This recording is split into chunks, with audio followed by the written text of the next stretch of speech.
Hello students of class 12th. Today we will study a very beautiful poem named My Mother at 66, composed by Kamala Das. आज हम लोग कमला दास जो कि अपने देश की, अपनी इंडिया की फेमस पोएटेस हैं, कवयित्री हैं, उनके द्वारा रचित poem my mother eight 66, poem का नाम है माई मदर एट 66, उस पोएम को पढ़ेंगे। लेकिन बट बिफोर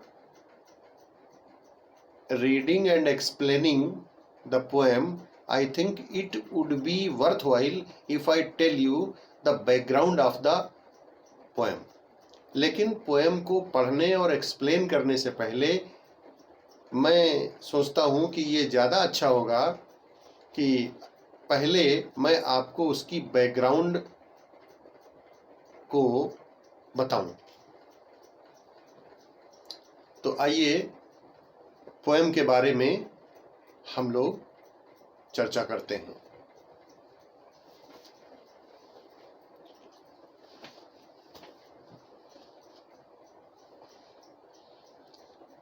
देखिए, ये जो पोएम है, इस पोएम में पोएटेस कमला दास ने क्या दिखाया है?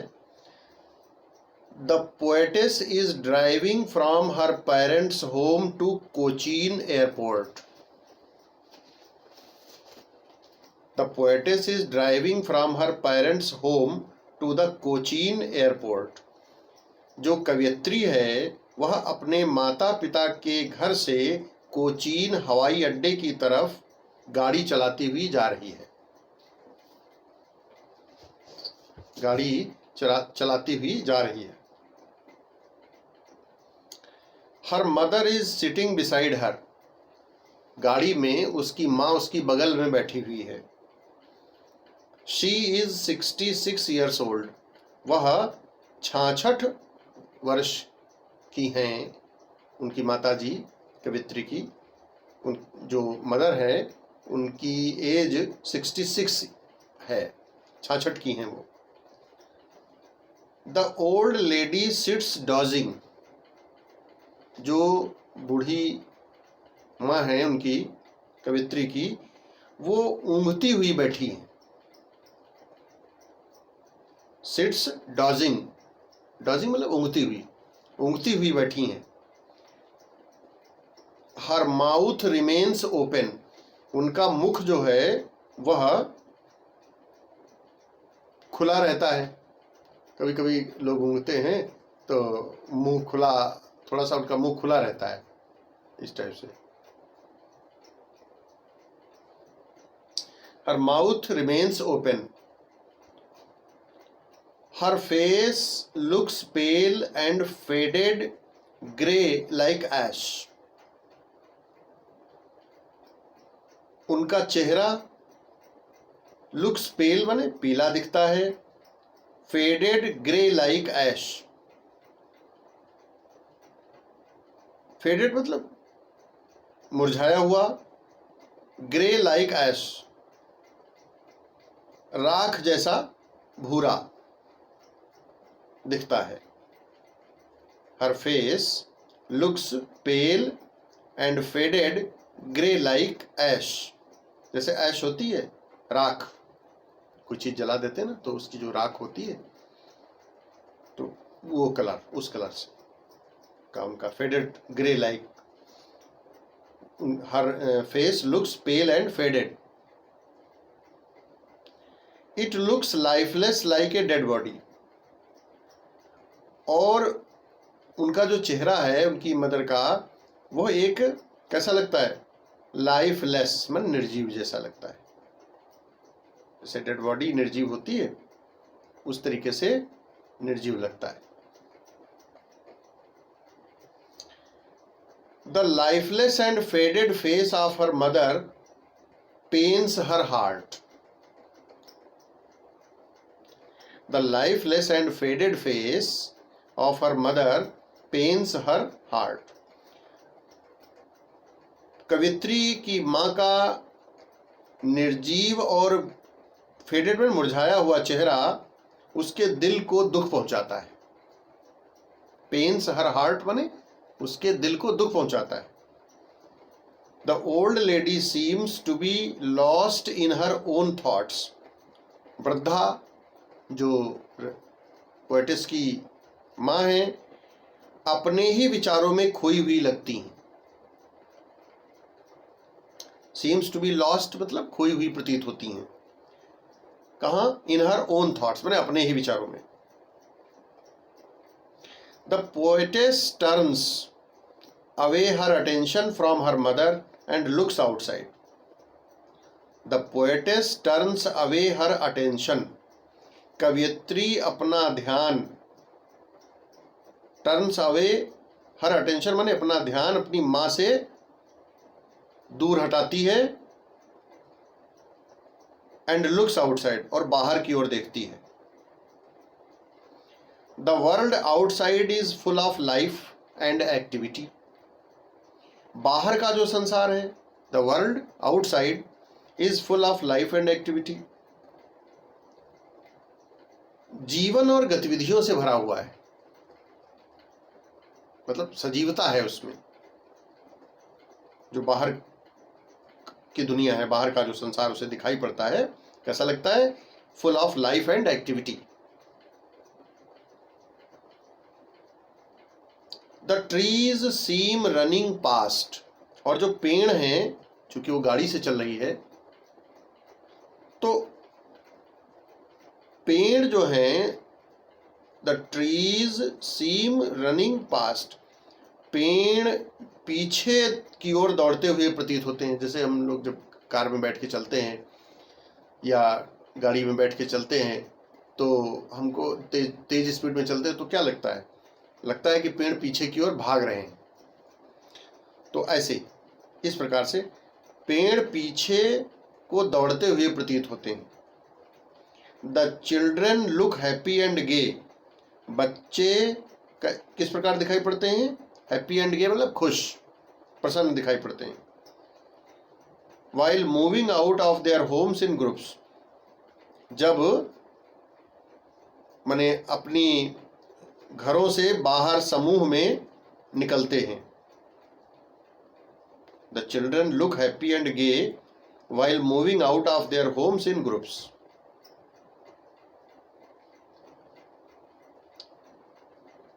समूहों में अपने घरों से बाहर निकलते हुए बच्चे खुश और प्रसन्न प्रतीत होते हैं, प्रसन्न दिखाई पड़ते हैं. When they are at the airport, they have to undergo a security check. जब वे हवाई अड्डे पर होती हैं तो उन्हें सुरक्षा जांच से गुजरना पड़ता है. सिक्योरिटी चेक का मतलब सुरक्षा जांच. भाई वहाँ पे एयरपोर्ट पे सिक्योरिटी चेक होता है तो सुरक्षा जांच से गुजरना पड़ता है. Standing a few yards away she looks again at her old mother. Standing a few yards away का मतलब है कुछ गज दूरी पर खड़ी होकर के she looks again at her old mother. जो पोएटेस है, जो कवियत्री है, वह अपनी माँ की ओर फिर से देखती है. Again she is pained to look at the colourless lifeless and pale face of her mother. Again she is pained to look at the colorless, lifeless and pale face of her mother. अपनी माँ का colourless, lifeless और पेल मैंने पीलिमा लिए हुए चेहरे को देख करके वो फिर से दुखी हो जाती है. Again she is pained. Pain दर्द को कहते हैं, तकलीफ को. तो उसे फिर से तकलीफ होने लगती है, फिर से वो दुखी हो जाती है. Her face looks faded like the late winter's moon. उसकी माँ का चेहरा कैसा लगता है? Her face looks faded, मुरझाया हुआ लगता है. कैसा मुरझाया हुआ? Like the late winter's moon which has lost its shine and strength.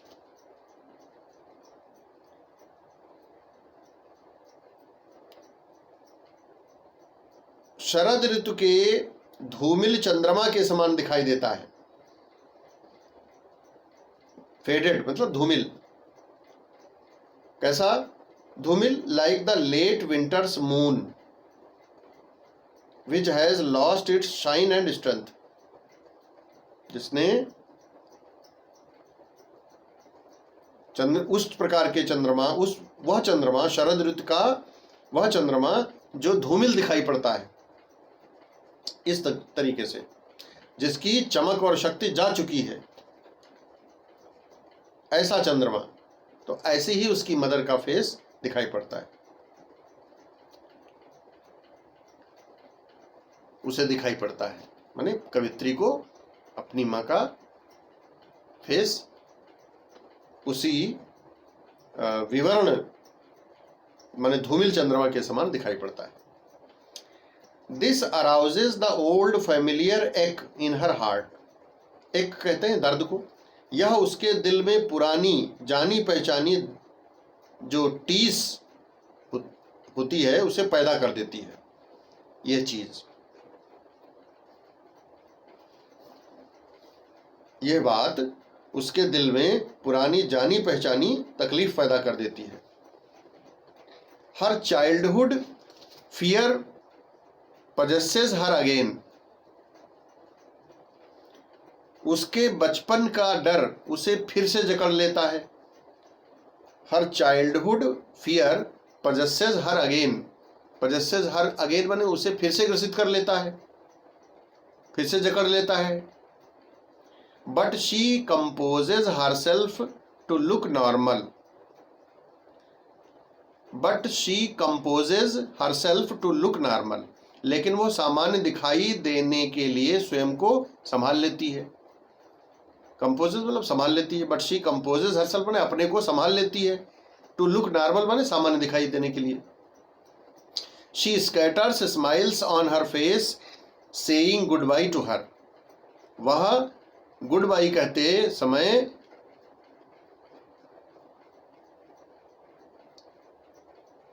वह अपने चेहरे पर मुस्कान बना लेती है। She scatters smiles on her face saying good bye to her. वह अपनी माँ से गुड बाई माने अलविदा कहते समय, बाई कहते समय अपने चेहरे पर मुस्कानें बिखेर लेती है। स्कैटर्स मतलब बिखेर लेती है माने उस अपना चेहरा मुस्कानों से भरा हुआ बना लेती है। She wishes to meet her old amma again. She wishes माने poetess, the poetess wishes to meet her old amma again. कवित्री अपनी बूढ़ी अम्मा को फिर से मिलने की कामना करती है। माने वह जब लौट कर आए तो फिर वह अपनी माँ से उसकी मुलाकात हो। तो ये इसकी बैकग्राउंड है। आप जो है आज यही इसकी बैकग्राउंड मैंने आपके सामने डिस्कस किया और फिर पोएम फिर आगे टर्न पे पढ़ेंगे। Thank you.